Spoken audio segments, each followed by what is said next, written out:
Hi friends, welcome back to our channel. ఈరోజు మన ఛానల్‌లో చాలా సింపుల్‌గా, టేస్టీగా దొండకాయ కర్రీ ఎలా చేయాలో చూద్దామండి. చాలా బావుంటుంది. చపాతీలోకి గానీ, రైస్‌లోకి గానీ సూపర్‌గా ఉంటుందండి. ఒకసారి ఇలా ట్రై చేయండి. ముందుగా ప్యాన్ పెట్టుకొని ఆయిల్ హీట్ అయిన తర్వాత జీలకర్ర, ఆవాలు, అలాగే పచ్చిమిర్చి, ఆనియన్స్ వేసుకోవాలి. వీటిని మంచిగా ఫ్రై చేసుకోవాలండి. ఒక 5, 6 వెల్లుల్లి రెబ్బల్ని కచ్చపచ్చగా దంచుకొని వేసుకోవాలి. అల్లం కంటే వెల్లుల్లి వేస్తే చాలా బావుంటుందండి టేస్టు. మనము దొండకాయ ఫ్రై చేస్తున్నాం గదా! చాలా బావుంటుంది వెల్లుల్లి వేస్తేనే. అలాగే కొంచెం పసుపు వేసి కట్ జేసి పెట్టుకున్న దొండకాయ ముక్కల్ని వేసుకోవాలండి. ఈ దొండకాయ ముక్కల్ని ఒక 5 మినిట్స్ వరకు వాటర్‌లో సాల్ట్ వేసి ఉంచండి.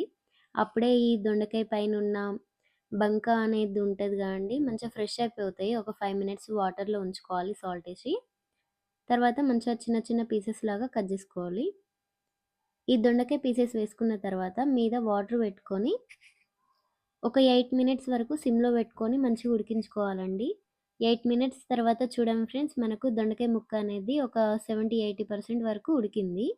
ఇప్పుడు తగినంత ఉప్పు, కారం వేసుకోవాలి. అలాగే ఒక 1 స్పూన్ ధనియాల పౌడర్ గూడా వేసుకొని బాగా కలుపుకోవాలండి.